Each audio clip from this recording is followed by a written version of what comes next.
لوگ سمجھتے ہیں کہ دوائی کرنا سنت ہے اور اس واسطے دوائی کرنے پر تلے پڑے ہیں، حالانکہ یہ بات بالکل سرے سے ہی غلط ہے۔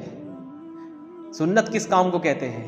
جو کام پیارے نبی جناب محمد مصطفیٰ صلی اللہ علیہ وسلم نے خود نے کیا ہے اور ساتھ میں امت کو بھی کرنے کا اسے حکم دیا ہو، وہ چیز سنت ہوتی ہے۔ لوگ دوائی کو سنت ثابت کر رہے ہیں اور وہ بھی سیرت کے واقعات سے اور حدیث سے ثابت کر رہے ہیں، حالانکہ ان کے سمجھنے کا فالٹ ہے۔ ایمان نہ سیکھنے کی وجہ سے یہ کیا ہوا، جو بھی باتیں اللہ کے رسول نے وہ باطن والی کہی تھی، وہ باتیں یہ لوگ دنیا کو سامنے رکھ کر فٹ کر رہے ہیں اور دنیا کی دوائیوں کو ثابت کر رہے ہیں۔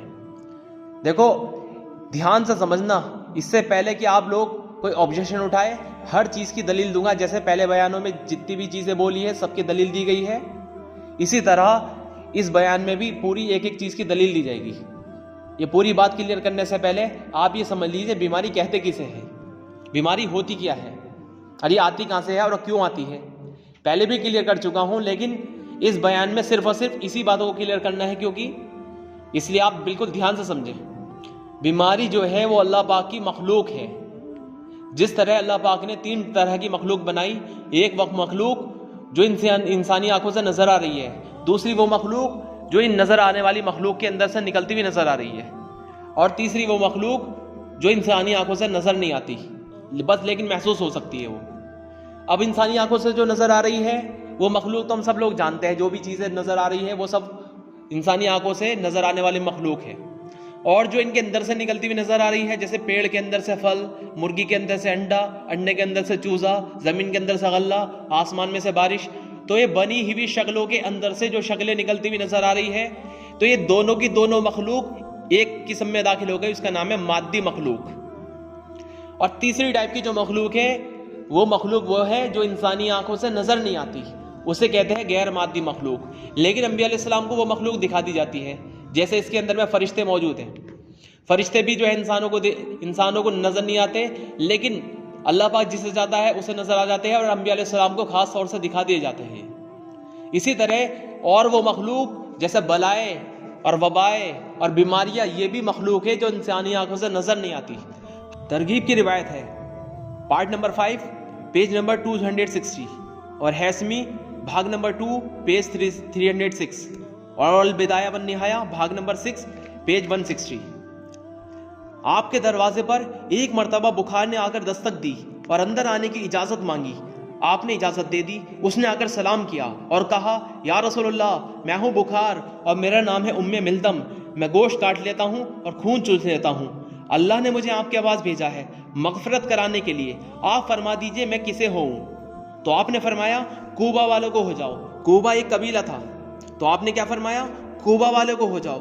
چنانچہ کوبا والے اللہ ہی جانتا ہے کہ کتنے دن تک بخار میں رہے۔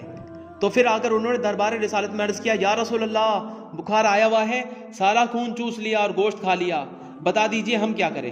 اب دیکھیں، غور کیجئے، وہ لوگ جانتے تھے کہ صرف دین کا طریقہ نہیں لے کر آئے کہ صرف آخرت بنانے کے لیے۔ نبی جو آتے ہیں وہ دنیا آخرت دونوں جہاں کے مسائل کا حل کا طریقہ لے کر آتے ہیں۔ تو ان کے جواب میں اللہ کے رسول نے کیا فرمایا، تم کہو تو میں دعا کر دوں اور وہ چلا جائے، یا پھر وہ جس مقصد کے لیے آیا ہے وہ پورا کر دے۔ یہ کس مقصد کے لیے آیا ہے؟ کہ مغفرت کرانے کے لیے۔ تو انہوں نے عرض کیا کہ بخار ہی رہنے دیجئے، ہمیں مغفرت ہی چاہیے۔ اب دیکھیں کتنی گہری بات ہے۔ تو یہ بیماری جو ہے ایک قسم کی مخلوق ہے جو انسانی آنکھوں سے نظر نہیں آتی، لیکن جب وہ اللہ پاک کسی کے اندر داخل کر دیتا ہے تو اسے محسوس ہو جاتی ہے۔ کیونکہ 2 طرح کی جو مخلوق میں نے بتائی تھی پہلے بھی، ایک طرح کی مخلوق اور مادی مخلوق، اس میں دونوں قسمیں داخل ہو گئی جو انسانی آنکھوں سے نظر آ رہی ہے، اور ایک ہوتی غیر مادی مخلوق جو انسانی آنکھوں سے نظر نہیں آتی۔ تو جتنی بھی غیر مادی مخلوق ہے وہ ہم دیکھ نہیں سکتے لیکن محسوس کی جا سکتی ہے۔ جیسا ہوا ہم دیکھ نہیں سکتے، نہ اس کی کوئی فوٹو بنائی جا سکتی ہے، لیکن محسوس کی جا سکتی ہے۔ پیاس بھی غیر مادی مخلوق ہے جو دیکھی نہیں جا سکتی۔ اسی طرح بھوک بھی غیر مادی مخلوق ہے۔ اسی طرح بیماری اور جتنے بھی حالات ہیں یہ بھی ایک قسم کی مخلوق ہے جو انسانی آنکھوں سے نظر نہیں آتی۔ اللہ پاک کے ہاں ہر چیز کے خزانے بھرے پڑے ہیں۔ اللہ ہی جانتا ہے کہ کون سی مخلوق اللہ پاک نے پیدا کری ہے اور کتنے قسم کی مخلوق اللہ کے پاس خزانوں میں موجود ہے۔ تو اللہ تو جو چاہے وہ پیدا کر دے۔ تو جتنی بھی غیر مادی مخلوق ہے جو محسوس کی جا سکتی ہے، نظر نہیں آ رہی، تو ان کا کوئی بھی تعلق مادی مخلوق سے نہیں ہے، کہ وہ مادی مخلوق سے نہ تو وہ وجود میں آ سکتی ہے، نہ گھٹ اور بڑھ سکتی ہے، نہ ہی کٹ سکتی ہے، نہ مٹ سکتی ہے۔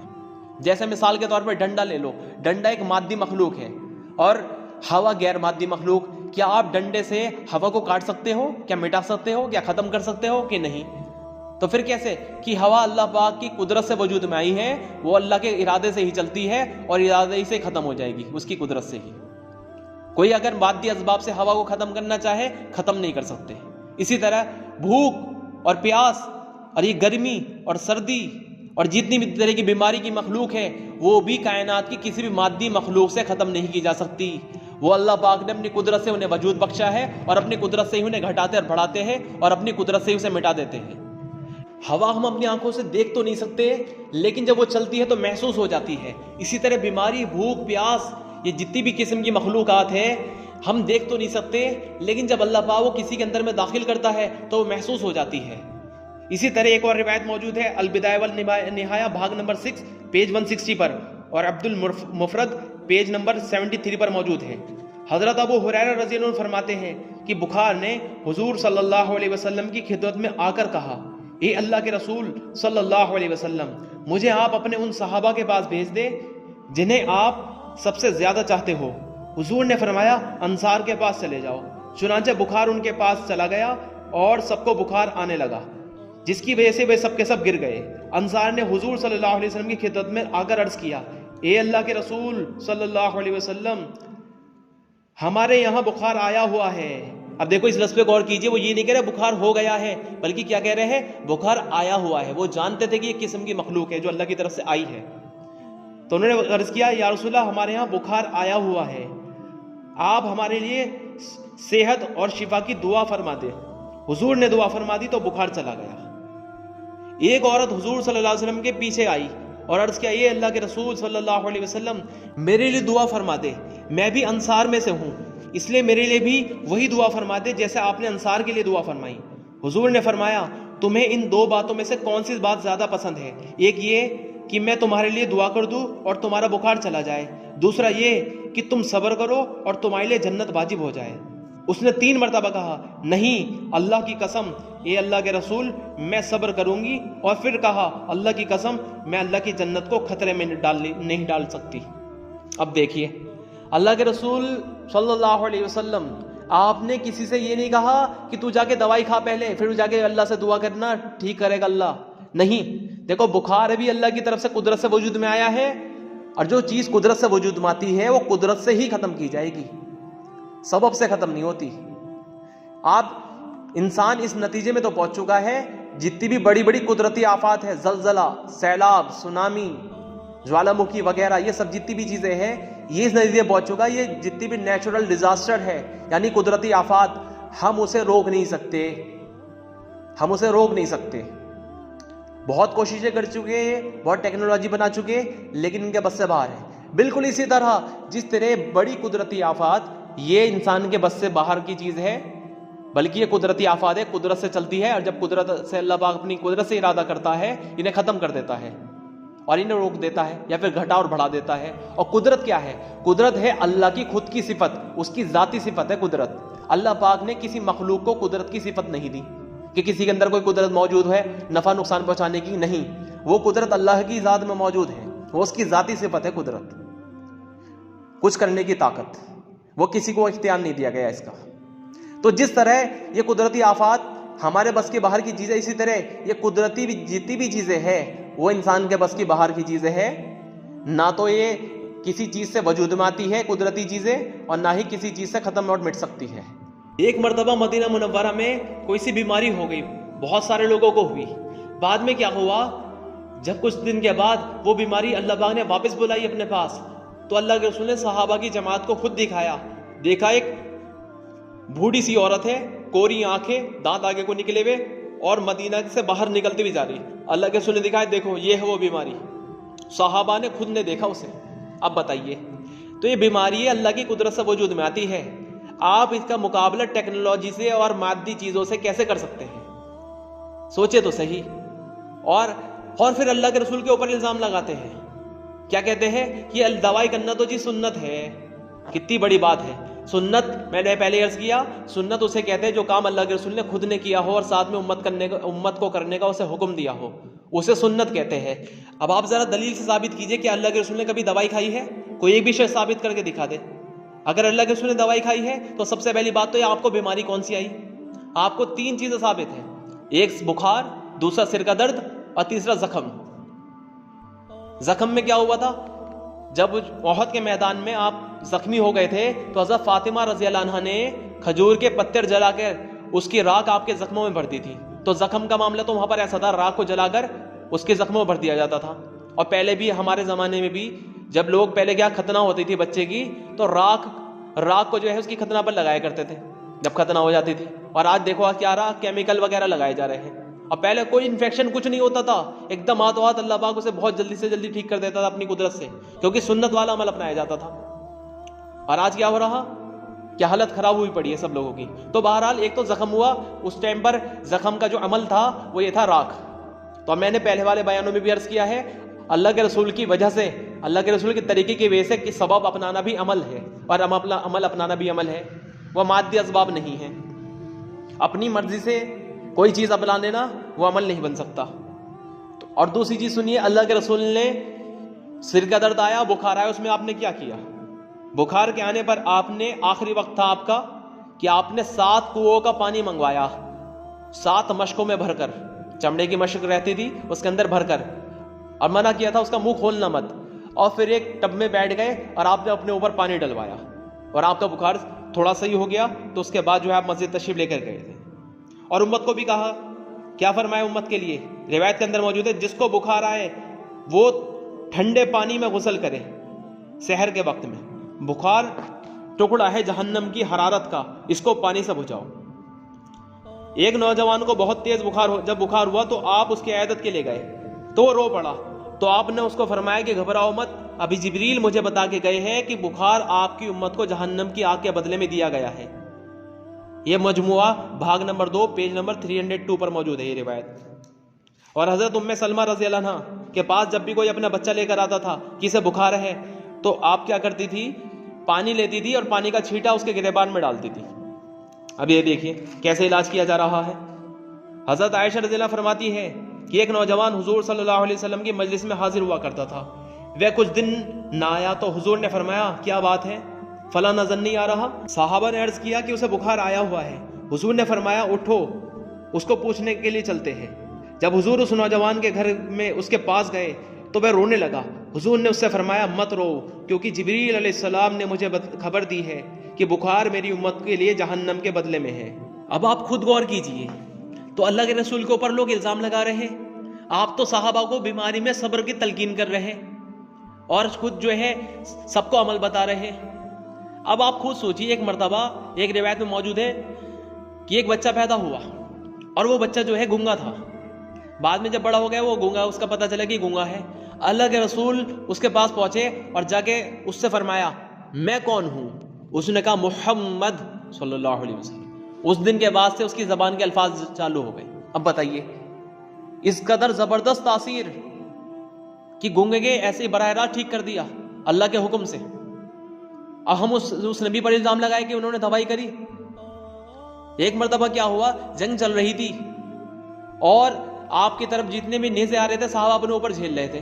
ایک مرتبہ جب جنگ کے موقع پر ایک تیر آنے والا تھا اللہ کے رسول کی طرف, تو حضرت نعمان اچھلے اور وہ اپنی آنکھ پہ لے لیا. وہ آنکھ پہ جا کے گھس گیا. اللہ کے رسول کے پاس آئے, اللہ کے رسول نے جو تیر نکالا تو آنکھ سارے باہر نکل کر آ گئی, وہ پھوٹ چکی تھی. تو اللہ کے رسول نے کیا کرا, وہ پھوٹی ہوئی آنکھ جو اس کے اوپر چپک گئی تھی تیر کے اوپر, اس پہ سے اتارا وہ اور آنکھ کی جگہ پر رکھا اور ہاتھ رکھ دیا اس کے اوپر اور دعا کری اللہ میرے صحابی کی آنکھ میری حفاظت میں گئی ہے, میں تجھ سے دعا کرتا ہوں تو اسے پہلے سے زیادہ بہتر کر دے. تو جیسی ہاتھ ہٹایا وہ آنکھ بالکل صحیح سالم ہو چکی تھی. صحابی خود کہہ رہے ہیں کہ بعد میں بڑھاپے کی عمر میں دوسری والی آنکھ تو کمزور ہو گئی, لیکن جو نئی لگوائی تھی اس کی روشنی اینڈ تک بھی پھیکی نہیں ہوئی. اب بتائیے جن کی دعاؤں میں پھوٹی ہوئی آنکھ ٹھیک ہو رہی ہو وہ جو ہے اپنا علاج کرانے کے لیے کسی اور کے پاس جائیں گے. تو اگر ہم یہ کہتے ہیں اللہ کے رسول نے جو ہے علاج کرایا ہے, تو جس ڈاکٹر کے پاس گئے تو وہ ڈاکٹر تو نبی سے ہی بڑا ہو گیا. پھر اور جو دوائی اس نے تجویز کری ہوگی تو وہ تو دوائی تو بہت بہتر ہو گئی. ہاں اللہ کے رسول سے لوگ محبت کیا کرتے تھے, غیر بھی محبت کرتے تھے, اپنے بھی محبت کرتے تھے, بھلے اسے کلمہ توحید کی وجہ سے مخالفت کرتے تھے, لیکن کیا ہے محبت ضرور کرتے تھے. جیسے میں نے زماد کا واقعہ سنایا تھا, زماد نام کے شخص جب اسے اللہ کے رسول کے بارے میں پتا چلا تو وہ ملاقات کے لیے آیا, تھا مشرک, اور جا کے کیا کہا, آپ گھبرائے مت اے محمد صلی اللہ علیہ وسلم, میں نے آپ سے پہلے اوروں کا بھی علاج کیا ہے, انہیں بھی شفا اللہ نے دی ہے, میں آپ کا بھی علاج کروں گا, آپ کو بھی شفا اللہ دے گا. اب بتائیے, تو ایسے آتے تھے. ایسے ہی ایک بار ایک قبیلے کے سردار نے, وہ بھی غیر مسلم تھا, اس نے بھی جب اللہ کے رسول بیمار ہوئے تو اس نے بھی دوائی بھیج دی تھی. تو اللہ کے رسول نے, کیونکہ اللہ کے رسول سب کا دل رکھ لیا کرتے تھے, قاصد کو خوش کرنے کے لیے ایک روایت میں, ایک ضعیف روایت میں ملتا ہے, تو آپ نے وہ جو بھیجی تھی دوائی اس کا دل رکھنے کے لیے اپنے منہ میں ڈال لی تھی. بس یہ روایت تو ملتی ہے, باقی کوئی روایت ملتی نہیں. جیسے یہودن عورت جس نے زہر ملا کے اللہ کے رسول کو بکری کے گوشت میں کھلایا تھا, تو اس گوشت نے خود نے بتا دیا تھا میرے اندر زہر ہے, لیکن پھر بھی اللہ کے رسول نے وہ گوشت کھا لیا تھا. اب بتائیے, جب زہریلا گوشت آپ نے ان کا دل رکھنے کے لیے کھا لیا تو اس سے بڑی کیا بات ہو سکتی ہے. آپ 12 سال کے تھے, روایت میں ملتا ہے اللہ کے رسول کے چاچا آپ کو ایک یہودی ڈاکٹر کے پاس لے کے گئے. اس زمانے میں 2 ہی طرح کے ڈاکٹر تھے, ایک یہود ایک عیسائی, مسلمان ڈاکٹر کوئی تھا ہی نہیں. تو ایک یہود اور عیسائی. تو یہودی ڈاکٹر جو تھا وہ عالم بھی تھا, تو اللہ کے رسول کی آنکھیں دکھ رہی تھی, تو چاچا ان کے پاس لے کر پہنچے. تو اس جو ڈاکٹر نے دیکھا, یعنی یہودی نے جو دیکھا, وہ دیکھتے کے ساتھ ہی پہچان گیا یہ تو آنے والے وقت کے نبی ہیں. تو اس نے کہا تم تو ڈاکٹر کو لے کر آئے ہو مریض کے پاس, میں کہاں ان کا علاج کروں گا, یہ تو پوری دنیا کا علاج کرنے کے لیے آئے ہیں. اب بتائیے. اور عیسیٰ علیہ السلام کا معاملہ کیا تھا, کوڑی کو چھو رہے, کوڑی کا کوڑ ٹھیک ہو رہا, اندھے کے لیے دعا کر رہے, اس کی بینائی واپس آ رہی, مردے کے لیے قم باذن اللہ کا الفاظ یوز کر رہے کہ اٹھ جا اللہ کے حکم سے, مردے میں جان پیدا ہو رہی. تو عیسیٰ علیہ السلام تو ایسے, اور جو عیسیٰ علیہ السلام کے بھی نبی ہے, نبیوں کے بھی نبی, نبیوں کے سردار, تو ان کے تاثر کچھ ہے ہی نہیں, مطلب وہ اپنا علاج کے لیے دوسروں کے پاس جائیں گے. کیسی بے عقلی کی بات ہے. ایوب علیہ السلام 18 سال تک بیمار رہے, کوئی ثابت کرے کہ انہوں نے کوئی دوائی کھائی ہو, کوئی علاج کرا ہو, یہ نہیں دکھے گا ان لوگوں کو. ایوب علیہ السلام نہ دکھیں گے, 18 سال تک لگاتار بیمار رہے, کیوں نہیں کر رہے؟ اگر دوائی کرنا سنت ہے, اللہ نے حکم دیا ہے, کیوں نہیں کر رہے؟ ہاں یہ مادہ پرست لوگ, میں نے پہلے ہی سے ثابت بھی کرا ہے, یہ موسیٰ علیہ السلام کے واقعے سے جو ہے دوائی ثابت کرتے ہیں کہ اللہ کے رسول اللہ پاک نے موسیٰ علیہ السلام کو پہلے جو ہے دوائی بتا دی کہ جاؤ ریحان کی جڑی بوٹی کھا لو. انہوں نے وہ پتے کھائے اور ٹھیک ہو گئے. اگلی مرتبہ خالی پتے کھائے تو ٹھیک نہیں ہوا. کیوں؟ کیونکہ پہلے اللہ کی طرف جانا تھا, پھر بعد میں دوائی کھانی تھی. اور اس سے ثابت کرتا ہے کہ نہیں, جب بھی بیمار ہو تو پہلے 2 رکعت پڑھو, پھر صدقہ کرو, پھر دوائی بھی کھا لو, کیونکہ دوائی کرنا سنت ہے, نعوذ باللہ. اب بتائیے کیسی غلط عقلی طور سے غلط دلیلیں دے رہے ہیں. حالانکہ میں نے ثابت کرا تھا, پہلے ہی آپ کو بتایا تھا, موسیٰ علیہ السلام جو گئے تھے وہ اللہ پاک نے حکم دیا تھا. کیا تھا وہ؟ حکم تھا. اور اللہ نے صاف بتا دیا تھا بعد میں, جب انہوں نے دوبارہ بنا حکم کے وہ پتوں کو استعمال کرا تھا تو شفا ملنے کی بجائے اللہ نے بیماری بڑھا دی تھی, اور فرما دیا تھا صاف. کیا فرمایا تھا؟ موسیٰ تم کیا سو رہے شفا اس میں, شفا تو ہمارے حکم میں ہے. کیونکہ پہلے حکم کی بنیاد پر وہ چیز استعمال کری تھی, تو حکم کی بنیاد پر کوئی کام کرنا وہ عمل بن جاتا ہے. تو اللہ کا حکم پورا کر کے اللہ پاک نے جو ان کا مطالبہ تھا وہ پورا کر دیا. ایاک نعبد و ایاک نستعین. اگلی مرتبہ بنا حکم کے استعمال کری تو کچھ نہیں ہوا, بلکہ اور بیماری بڑھ گئی. اور لوگ کہتے تھے حکیم لقمان بھی تو تھے, حکیم لقمان. ارے حکیم کا مطلب وہ حکمت والا حکیم تھے. کوئی ثابت کرے کہ ویسے والے حکیم تھے, کوئی قرآن سے ثابت کرے, اور اللہ کے رسول جناب محمد مصطفیٰ صلی اللہ علیہ وسلم کی صحیح حدیث سے ثابت کرے. اسرائیلی روایت کوئی نہ لے, کوئی ثابت کرے کہ وہ حکیم جی تھے. اور اللہ پاک نے قرآن کے اندر لقمان حکیم کا حکمت کے بارے میں بتایا کہ وہ دوائی کرتے تھے. بلکہ ہاں حضرت لقمان جو تھے, حضرت لقمان, وہ ان کے اوپر اللہ پاک نے حکمتیں کھولی تھی. جیسے ڈاکٹر اے پی جے عبد الکلام ہیں, تو کوئی ڈاکٹر تھے, پی ایچ ڈی ہولڈر کوئی ڈاکٹر ہوتا, اس کے جو لقب ملتا ہے, ٹائٹل ملتا ہے, اس کے سامنے ڈاکٹر لگ جاتا ہے. اسی طرح حکیم لقمان جو تھے وہ حکمت کی باتیں کرتے تھے, اور اللہ پاک نے وہ حکمت کی باتیں سورہ لقمان میں جمع کری ہے قرآن کے اندر. یا بنی, اے میرے بیٹے, شرک نہ کرنا. شرک سب سے بدترین برائیوں میں سے ہے جو بندے کو اللہ سے دور کر دیتی ہے, چاہے تجھے ٹکڑے ٹکڑے کر دیا جائے, چاہے جلا دیا جائے. اب بتائیے, یہ تو یہ حکمت کی باتیں بتا رہے ہیں. اور بہت سارے آپ پڑھیے, اس کا ترجمہ پڑھیے, آپ اس کی تفسیر پڑھیے, پورا پتہ چل جائے گا. اور چلو 1 منٹ کو مان بھی لو, چلو اگر وہ دوائی کرتے بھی تھے یا پھر بتاتے بھی تھے, تو پچھلی تمام شریعتیں تو منسوخ ہو چکی. اب تو اللہ کے رسول نے بتا دیا کوئی مجھے چھوڑ کر موسیٰ علیہ السلام کی بھی اتباع کرے گا تو گمراہ ہو جائے گا. موسیٰ علیہ السلام کو بھی اب کامیاب ہونے کے لیے میری ہی اتباع کرنی پڑے گی. تو ہم کیسے کر رہے ہیں؟ تو بہرحال اللہ کے رسول جناب محمد مصطفیٰ صلی اللہ علیہ وسلم کہ اگر ہم کہہ رہے ہیں دوائی کرنا سنت ہے تو یہ بتائیے کبھی سنت کبھی ایکسپائر ہوگی؟ سنت کبھی ایکسپائر ہوتی ہے؟ دوائی تو ایکسپائر ہو رہی ہے. سوچئے سنت کبھی ریئیکشن کرے گی؟ دوائی کھانے کے بعد تو ریئیکشن ہو رہا. اور سنت سے تو شیطان روکتا ہے, تو شیطان دوائی کرنے سے کیوں نہیں روک رہا؟ سب سے زیادہ اسپتالوں میں برقعے والوں کی لائنیں لگی پڑی ہے, سب سے زیادہ مسلمان بڑھے پڑے ہیں اسپتالوں میں. یہ مسئلہ کیا ہو رہا؟ انہیں سنت پر عمل کرنے سے کیوں نہیں روک رہا؟ اور جو لوگ سنتوں پر عمل کرتے ہیں وہ تو ولی اللہ بن جاتے ہیں, اللہ نے اپنا محبوب بنا لیتا ہے. تو یہ جتنی یہ شوگر کے پیشنٹ ہیں لگاتار دوائی کرتے ہیں, تو یہ تو ولی کیوں نہیں بنے؟ اب تک ولی کیوں نہیں بنے؟ سوچیں ہم. اور جو سنتیں زندہ کرانے والے وہ تو کتب ابدال بن جانے چاہیے تھے اب تک. یہ جتنے میڈیکل اسٹور والے ہیں, جتنے ڈاکٹر ہیں, یہ تو کتب ابدال بن جاتے اب تک. یہ کیوں نہیں بن پائے اب تک کتب ابدال؟ چلو کتب ابدال چھوڑو, ولی ہی بن جاتے ہیں, اللہ کے دوستی لگ جاتی. کتنی سنتیں زندہ کروا رہے ہیں, 100 شہیدوں کا ثواب مل رہا ہے ایک سنت زندہ کرنے پر. دیکھو جس طرح امامہ یعنی صافہ باندھنا, ٹربن باندھنا یہ سنت میں سے ہے, لیکن کوئی پنجابی طریقے پہ صافہ باندھ لے, پگڑی باندھ لے, یا دلہے کے اسٹائل میں پگڑی باندھ لے تو کیا سنت قرار دی جائے گی؟ یہ ہرگز نہیں. اسی طرح ہم خوب جانتے ہیں جن لوگوں نے سائنس پڑھی ہے, لیبورٹری کے اندر میں لیبورٹری میں ٹیسٹ ہوتا ہے خوب کیمیکل کا ریسرچ کر کے. مرتبان کے اندر میں چوہے رکھے ہوتے ہیں, بلی, بندر, کتے, ان کے اوپر دوائی ریسرچ کری جاتی ہے. ان کے اوپر جب پاس ہو جاتی ہے تو اجازت لی جاتی ہے سرکار سے, ایک پیشنٹ دیا جاتا ہے, اس کے اوپر ریسرچ کر کے, اس کے اوپر ٹیسٹ کر کے, جب وہ دیکھتے ہیں ٹیسٹ کامیاب ہو گیا تو پھر اس کے بعد مارکیٹ میں اس دوائی کو لانے کی پرمیشن دی جاتی ہے. اب بتائیے جو کتے بلی پر ریسرچ کر کے دوائی ایجاد کری جا رہی ہے اسے سنت کہیں گے آپ؟ اور جس کے اندر نشہ ملایا جاتا ہے, اللہ کے رسول نے فرمایا کہ نشیلی چیزوں میں کوئی شفا نہیں ہے, تو پھر شفا مل بھی کیوں رہی ہے؟ یہ بھی ایک پوائنٹ ہے, وہ میں نے پہلے ہی بتا چکا ہوں پہلی کلپس میں. وہ مقدر والی مل رہی ہے, کیونکہ مقدر جو ہے بدلتا نہیں ہے.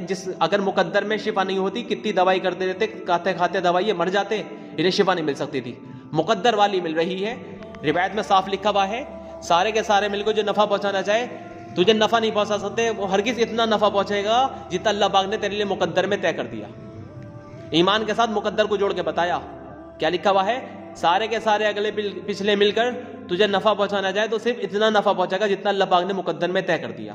تو جتنا نفع مل رہا اب تک ہمیں کسی بھی چیز سے, وہ اس چیز سے نہیں ملا بلکہ مقدر والا ملا ہے. چلو اگر قرآن سے بھی کوئی ثابت کر کے دکھائے تو نوح علیہ السلام کے قوم جو ہے خارش ہو گئی تھی ان سب کو, تو کیا ہوا تھا؟ وہ ان کی نوح علیہ السلام کی بنائی ہوئی کشتی کے اندر میں بیت الخلا یعنی پوٹی کر کے جا رہے تھے, ٹوائلٹ کر کے جا رہے تھے, تو ان کی خارش ٹھیک ہی نہیں ہو رہی تھی.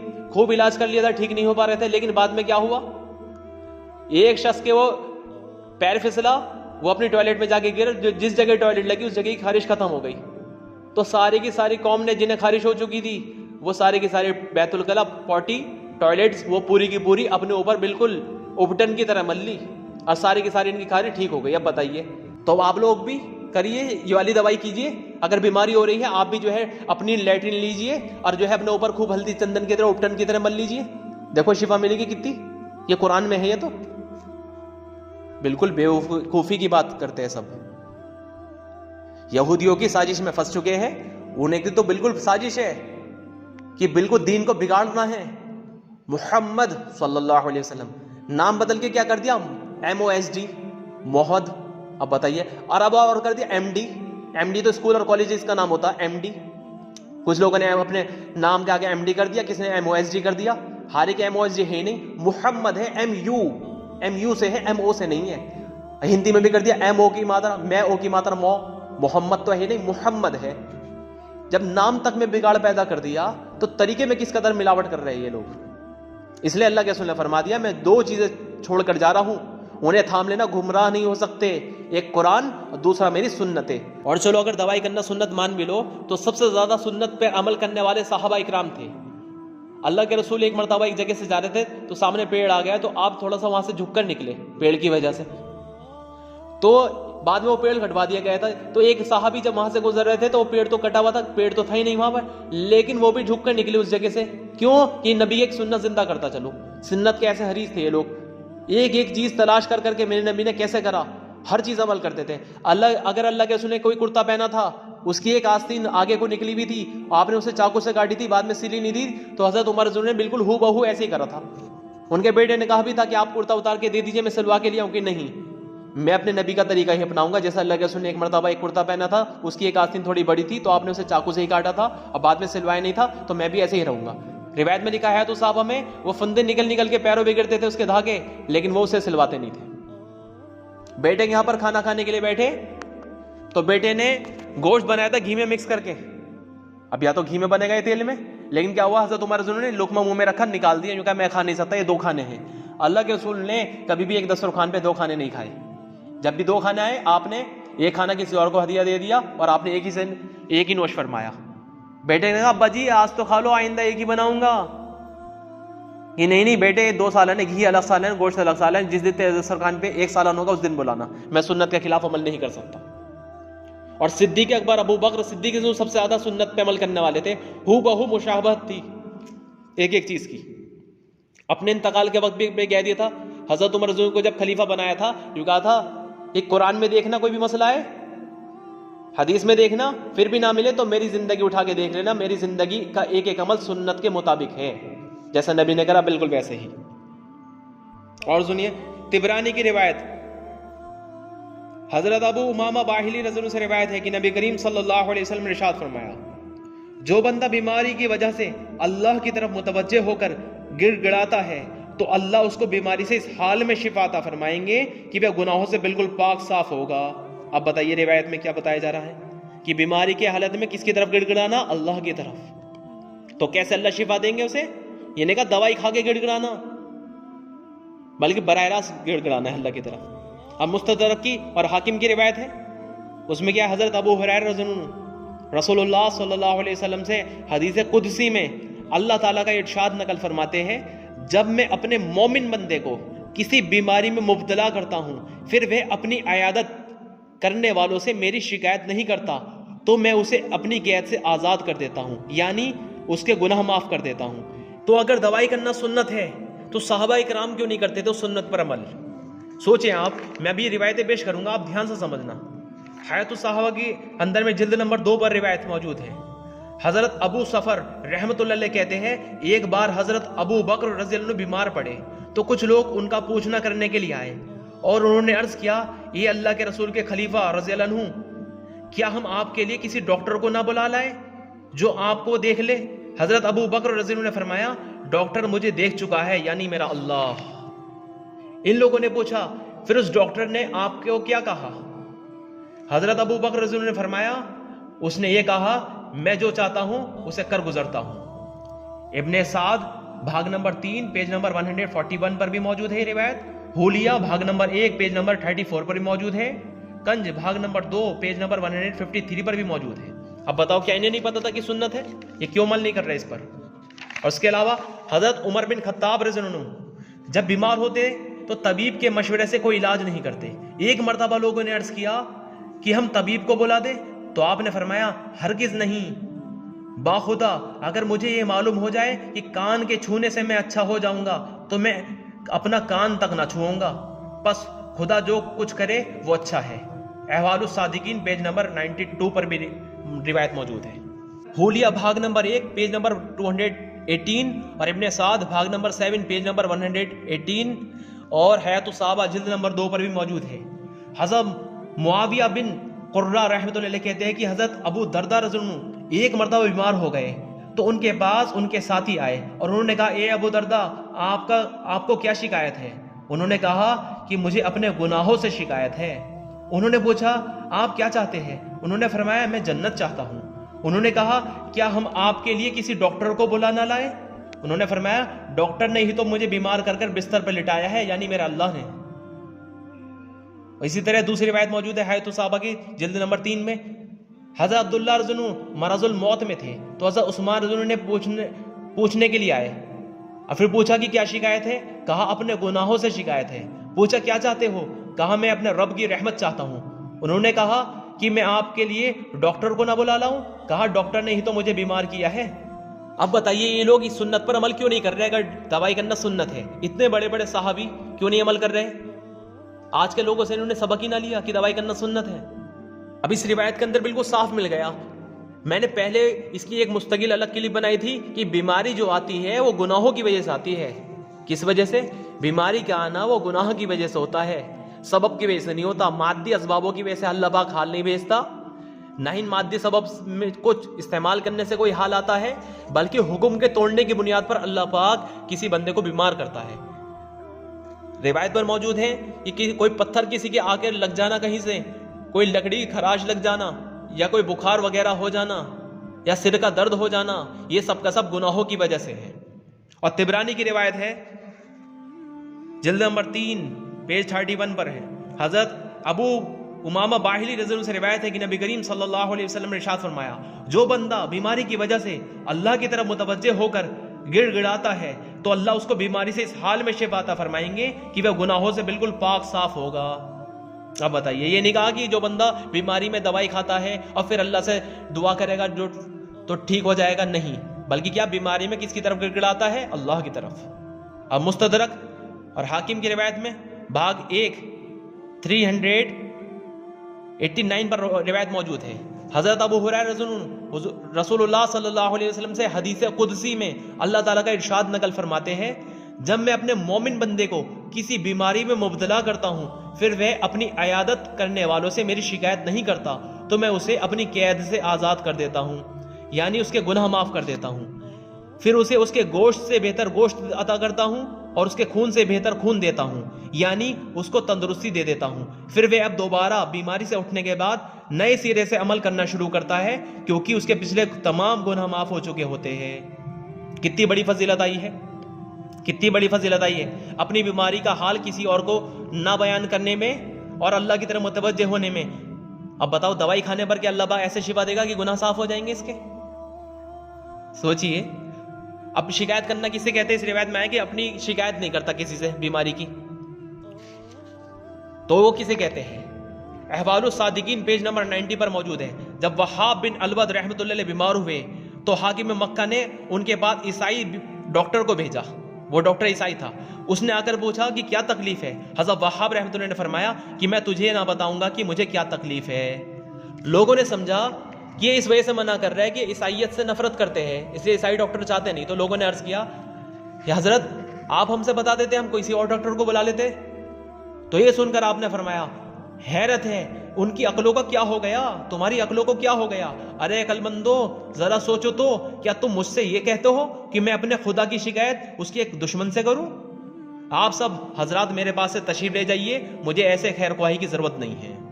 اب بتائیے، یہی سے کہتے ہیں شکایت نہ کرنا، کہ اپنے بیماری کا اظہار نہ کرے کسی سے کہ آپ میرا علاج کر دو، آپ میرا علاج کر دو، بلکہ طریقہ پوچھ لے کہ اللہ کے سننے اس کا کیا طریقہ بتایا ہے. احوال الصادقین پیج نمبر 90 پر موجود ہے. حضرت ربیع بن ہشام رحمۃ اللہ نے مرض الموت میں، یعنی جو موت سے پہلے جو انہیں مرض ہوا تھا، اس میں ان سے کہا گیا کہ ہم آپ کے لیے کسی ڈاکٹر کو نہ بلا لائے. تو یہ سن کر وہ تھوڑی دیر تک خاموش رہے. اس کے بعد فرمایا، کہاں ہے قوم سمود، کہاں ہے قوم عاد، کہاں ہے اصحاب الرس، اور کہاں ان کے بیچ کے تمام لوگ؟ حق تعالیٰ نے سب کے لیے مثالیں بیان کی تھی، بہت سے طریقوں سے انہیں سمجھایا تھا، مگر نہ مانے. آخری انجام یہ ہوا کہ اللہ پاک نے ان سب کو ہلاک کر دیا. اور باوجود یہ کہ ان میں علاج کرنے والے بھی تھے، تب بھی وہ لوگ ہلاکت سے اپنے آپ کو نہ بچا سکے اور سب کے سب ہلاک ہو گئے. یہ فرما کر عرض کیا، باخدا میں ہرگز اپنے لیے ڈاکٹر نہ بلاؤں گا. حضرت ابو بکر رضی اللہ فرماتے ہیں، مجھے فاقہ مالداری سے اور بیماری صحت سے زیادہ محبوب ہے. اور حولیہ بھاگ نمبر 1 پیج نمبر 217 پر روایت موجود ہے. حضرت ابو دردہ رضی اللہ عنہ نے فرمایا کہ مجھے 3 چیزیں بہت زیادہ پسند ہیں لیکن عام لوگ اس کو پسند نہیں کرتے. نمبر 1 فقر، نمبر 2 بیماری، اور نمبر 3 موت. اور حضرت ابو دردہ رضی اللہ عنہ نے فرمایا، 3 کام ایسے ہیں جن کو کرنے سے ابن آدم کے سارے کام قابو میں آ جائیں گے. نمبر 1، تم اپنی مصیبت کا کسی سے شکوہ نہ کرو. نمبر 2، اپنی بیماری کو کسی سے مت بتاؤ. اور نمبر 3، اپنی زبان سے اپنی خوبیاں نہ بیان کرو اور اپنے آپ کو مقدس اور پاکیزہ نہ سمجھو. یہ حولیہ بھاگ نمبر 1 پیج نمبر 221 پر روایت موجود ہے. بالکل اسی روایت میں تو بالکل صاف واضح ہو گیا کہ اپنے شکایت نہ کرو کسی سے اور بیماری کو کسی کو مت بتلاؤ اور اپنی خوبی بیان نہ کرو. کتنی بڑی بات ہے. اور سب سے بڑی دلیل دینے والا ہوں, اب دھیان سے سمجھنا پورے. بخاری شریف کی روایت ہے 5712 پر موجود ہے. حضرت عبداللہ رضی اللہ عنہ نے بیان کیا کہ حضرت عائشہ رضی اللہ عنہ نے ارشاد فرمایا کہ ہم نے نبی کریم صلی اللہ علیہ وسلم کی جب آخری وقت چل رہا تھا اس وقت میں جو مرض ہوا آپ کو انتقال سے پہلے, تو آپ کے منہ میں ہم نے دوائی ڈالی تو آپ نے ہمیں اشارہ کیا کہ دوا منہ میں نہ ڈالو. تو ہمیں لگا کہ شاید آپ اس وجہ سے منع کر رہے ہیں کہ جیسے مریض کو دوائی سے جو کراہیت ہوتی ہے اس وجہ سے آپ منع کر رہے ہیں, تو لیکن ہم نے دوا منہ میں ڈال دی. پھر جب آپ کو ہوش ہوا تو آپ نے فرمایا کیوں, میں نے تمہیں منع نہیں کیا تھا کہ دوا میرے منہ میں نہ ڈالو؟ ہم نے عرض کیا کہ یہ شاید آپ نے مریض کو دوا سے جو طبعی نفرت ہوتی ہے اس وجہ سے فرمایا ہوگا شاید. اس پر آپ نے فرمایا کہ اب گھر میں جتنے لوگ اس وقت موجود ہیں سب کے منہ میں دوا ڈالی جائے اور میں دیکھتا رہوں گا, البتہ عباس کو چھوڑ دیا جائے کیونکہ وہ میرے منہ میں دوائی ڈالتے وقت موجود نہیں تھے, یہ بعد میں آئے ہیں. اب دیکھو اللہ کے رسول نے منع کر دیا کہ میرے منہ میں دوائی نہ ڈالو, تو سنت یہ ہوئی. اور جس نے ڈالتے وقت میں جو وہاں پر موجود تھے سب کو کھلوائی, پھر آپ نے سب کو ڈلوائی, سب کے منہ میں ڈلوائی. حالانکہ ہم تو کیا کہتے ہیں کہ نہیں یہ اس کی دوائی ہے, کوئی اور مت کھاؤ. ارے دوائی سے تو کچھ ہوتا ہی نہیں ہے, آپ نے سب کو کھلوا دی. اس کے بعد سے حضرت عائشہ رضی اللہ عنہ فرماتی ہے کہ میں 5 صورتیں مزوتین جنہیں کہا جاتا ہے, سورہ فاتحہ اور چاروں کل, اللہ کے رسول کے ہاتھ پہ ہی دم کرا کرتی تھی اور آپ کے ہاتھ خود آپ کے جسم مبارک پہ پھیرا کرتی تھی. بھاگ 8 پیج نمبر 298 پر روایت موجود ہے. حضرت عبداللہ بن انیس رضی اللہ عنہ کے ایک یہودی نے پیڑ کے ٹہنی ماری تو ان کے سر کی ہڈی ٹوٹ گئی اور گھاؤں کا اثر دماغ تک پہنچا. حضور نے ان کے سر پر دم کیا تو ہڈی بھی ٹھیک ہو گئی اور زخم, گھاؤ, درد سب ٹھیک ہو گیا. اب بتائیے اگر کسی شخص کے دعاؤں پر کام بن رہے ہو, دعا سے اس کا مرض ٹھیک ہو رہا ہو, تو کیا وہ بیوقوف ہے کہ دوائی کرے گا؟ اللہ کے رسول جناب محمد مصطفیٰ صلی اللہ علیہ وسلم کی جب دعاؤں میں اتنی طاقت ہے اور عمل اتنی پاورفل لے کر آئے ہیں کہ آپ کہہ رہے ہیں ابو سفیان میں تمہارے پاس دنیا آخرت کی کامیابی لے کر آیا ہوں. آپ تو سب کو دنیا آخرت کی دونوں جہاں کی کامیابی بتا رہے ہیں اپنے طریقوں میں, اور ہم نبی پر الزام لگاتے کہ دوائی کرنا سنت ہے. اور وہی اگر آپ کو کھانی ہے کھا لو, کون سی حرام ہے دوائی کھانا, لیکن سنت مت کہو اسے کہ جو سنت کہہ رہے ہیں وہ غلط کر رہے ہیں, اور جو اس کا یقین رکھ رہے ہیں وہ بھی وہ اور زیادہ بڑے خطرے میں. ہیسمی بھاگ 8 پیج نمبر 298 پر روایت موجود ہے. حضرت شرابیل رضی اللہ عنہ کے ہتھیلی پر ایک گدود نکل آیا, کوئی کام ان کے ہاتھ سے نہیں ہو پا رہا تھا, نہ تو تلوار پکڑی جا رہی تھی نہ سواری کی لگام. حضور نے اس پر دم کیا اور کچھ دیر ملا تو ایک دم ایسا ٹھیک ہو گیا جیسا کوئی تھا ہی نہیں. حضرت ابیاس بن حمال معربی رضی اللہ عنہ کے چہرے پر داد کی بیماری تھی جسے ناک کو گھیر رکھا تھا. حضور نے ان کے چہرے پر ہاتھ پھیرا تو شام تک اس بیماری کا کچھ اثر بھی باقی نہ رہا. اور دلائل پیج نمبر 161 پر موجود ہے. حضرت علی رضی اللہ عنہ ایک مرتبہ بیمار ہوئے تو دعا مانگ رہے تھے, اے اللہ اگر میری موت کا وقت آ گیا ہے تو مجھے موت دے کر راحت عطا فرما دے, اور اگر اس میں دیر ہے تو پھر مجھے شفا عطا فرما, اور اگر آزمائش ہی مقصود ہے تو پھر صبر کی توفیق عطا فرما. حضور نے یہ دعا سنی تو آپ نے اپنا پاؤں مار کر دعا دی, اے اللہ اسے شفا عطا فرما. اسی دعا کے بعد انہیں یہ بیماری کبھی بھی نہیں ہوئی. بتاؤ دعا پہ کام بن دیتے. اور یہ عملی اللہ کے رسول جناب محمد مصطفیٰ صلی اللہ علیہ وسلم عملی نمونہ ہے. بالکل اللہ پاک نے خود کہہ دیا جو مجھ سے محبت کرتا ہے تو آپ کی اتباع کرے. تو اللہ کے رسول بتا بھی رہے تھے اور پریکٹیکلی کر کے بھی دکھا رہے تھے. بہت سارے لوگ تو یہ کہہ دیں گے یہ آپ کا ہی کمال ہے, کہ نہیں, یہ دعا کی طاقت ہر کسی کو دی گئی ہے. اور حضرت علی رضی کی آنکھ دکھ رہی تھی. خیبر کی لڑائی کے وقت حضور نے ان کی آنکھ پر دم فرمایا تو اسی وقت آنکھ ٹھیک ہو گئی اور اس کے بعد کبھی دکھ ہی نہیں پائی. حیات الصحابہ جلد نمبر 3 پر بھی موجود ہے. اور حیات الصحابہ جلد نمبر 3 پیج 1095 پر موجود ہے. حضرت عبداللہ بن اتیق رضی اللہ عنہ کی ٹانگ ٹوٹ گئی تھی تو حضور صلی اللہ علیہ وسلم نے ان کی ٹانگ پر اپنا مبارک ہاتھ پھیرا تو وہ ایک دم ایسے ٹھیک ہو گئی کہ گویا اس میں کچھ ہوا ہی نہ ہو. بے شمار واقعات بھرے پڑے ہیں ایسے, بے شمار واقعات. لیکن یہ یہود اور نصارہ کی سازشوں میں ہم لوگ پھنس گئے ہیں اور یہ روایتیں ہم سب لوگ نے غائب کر دی اپنے ذہنوں سے, یا پھر جو پڑھ رہے ہیں وہ بتا نہیں رہے. اپنے ایمان کی کمزوری کی وجہ سے۔ کچھ لوگ کہتے ہیں کہ ہاں دوائی کرنا سنت ہے، بس اس پر یقین نہ کرو، اور دوائی کی اپنی طرف سے دعا بھی ایجاد کر لی، اللہ ہی صافی، اللہ ہی کافی، اللہ ہی صافی، اللہ ہی تو شفا دینے والا، تو ہی کافی ہے۔ جب اللہ کافی ہے تو پھر دوائی کی کیا ضرورت؟ بیوقوف ہے۔ یوں کہتے دوائی تو کرو لیکن اس پر یقین نہ کرو۔ اگر دوائی کرنا سنت ہے تو یقین کرنا تو فرض ہو گیا سنت پر۔ اگر سنت پر یقین نہ کرو تو پھر تو یہ منافق ہو گیا۔ سوچو ذرا، اگر دوائی کرنا سنت ہوتا اور اس پر یقین کرنا شرک کیسے ہو گیا پھر؟ تو دوائی کرنا 1 منٹ کو اگر سنت مان بھی لو تو کیا کبھی سنت تبدیل ہو سکتی ہے زمانے کے ساتھ؟ کہ اس زمانے میں دوسری سنت، اس زمانے میں دوسری سنت، سنت تبدیل کیسے ہو جائے گی؟ دوائی تو تبدیل ہوتی رہتی ہے، اور دین مکمل ہو چکا ہے، اب کسی نئی چیز کی ضرورت نہیں ہے۔ کوئی اپنی طرف سے کوئی چیز شامل کرے گا دین میں، وہ گمراہ ہے، گمراہ۔ اب یہ ڈاکٹر کون سے اور یہ لیبورٹری کے اندر میں ٹیسٹ کرنے والے یہ کون سا نبی ہو گئے جن کے اوپر اس حال کا جو بھی حال آیا بیماری کا، وبا کا، ان کے اوپر کون سی وحی اللہ پاک نے بھیج دی؟ ان کے اوپر نئی نئی ٹرک کھل رہی ہے۔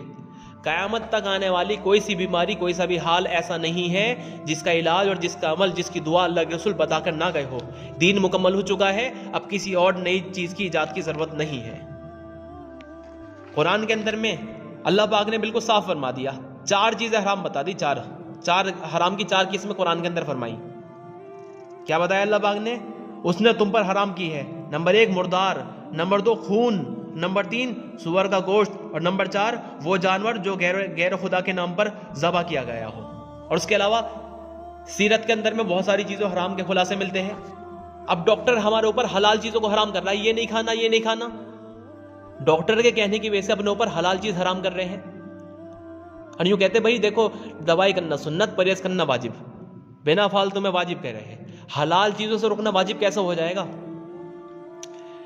رائے پور کے رہنے والے خانقاہی لائن کے جو سب سے بڑے بزرگوں میں مانے جاتے ہیں شیخ عبد القادر رائے پوری رحمۃ اللہ علیہ، ان کی کتاب کے اندر میں لکھا ہے جب وہ حضرت بیمار ہوئے وہ دوائی نہیں کرتے تھے، اور انہوں نے فرمایا دوا کرنا مکروہ ہے، کتاب میں ان کی صاف لکھا ہوا ہے۔ ایک مرتبہ جب وہ بیمار ہوئے تو سب ان سے محبت کرتے تھے تو حکیم دوائیں لے کر آ گئے، تو لکھا ہوا ہے سب کی دوائی 1 سال لے کر کھا لی، کہا جاؤ ان سے کچھ نہیں ہوتا، جتنی دوائی تھی 1 سال ایک بار میں نکل گئے، کہا اس سے کچھ نہیں ہوتا، نکلو یہاں سے۔ اگلی مرتبہ جب بیمار ہوئے تو ایک حکیم نے سوچا کہ چلو دوائی تو کھائے گے نہیں، کم سے کم پرہیز کرنا تو ضروری ہے، پرہیز بتا دیتا ہوں جا کر۔ تو لکھا وہ جا کے ملاقات کری ان سے، یوں کہا حضرت یہ کھانا ہے، یہ نہیں کھانا، یہ کھانا ہے، یہ نہیں کھانا، تو وہ سنتے رہے۔ اس کے بعد یوں کہا بھائی سن، جتنی چیزیں اللہ پاک نے پرہیز کی بتانی تھی وہ سب اللہ پاک نے پہلے سے امت پر حرام کر دی، جو استعمال نہیں کرنی وہ پہلے سے حرام ہے، اور جو چیزیں تو نے ابھی بتائی ہے یہ ساری کی ساری چیزیں حلال ہے، اور حلال کے اندر نہ نفع ہے نہ نقصان ہے، جاؤ یہاں سے۔ حضرت قاسم نانوتوی رحمۃ اللہ علیہ دارالعلوم دیوبند کے بانی، ان کے سانے زندگی میں لکھا ہوا ہے جب بیمار ہوتے تھے تو دوائی نہیں کرتے تھے۔ حضرت اور تبلیغی جماعت کے بانی حضرت جی معین الیاس صاحب رحمۃ اللہ کے بارے میں ان کی کتاب میں لکھا ہوا ہے، حضرت کی سانے زندگی میں معین الیاس صاحب رحمۃ اللہ علیہ جب بیمار ہوتے تھے، اور حاجی عبد الوہاب صاحب نے پڑوس کے ملک کے جو ہے انہوں نے بھی فرمایا تھا کہ معین الیاس صاحب رحمۃ اللہ فرماتے تھے دوائیوں سے ایمان ڈول جاوے ہے، وہ ایسے بولتے تھے نا، دوائیوں سے ایمان ڈول جاوے ہے، یہ حاجی عبد الوہاب صاحب نے بالکل نقل کر کے بتائی ہے۔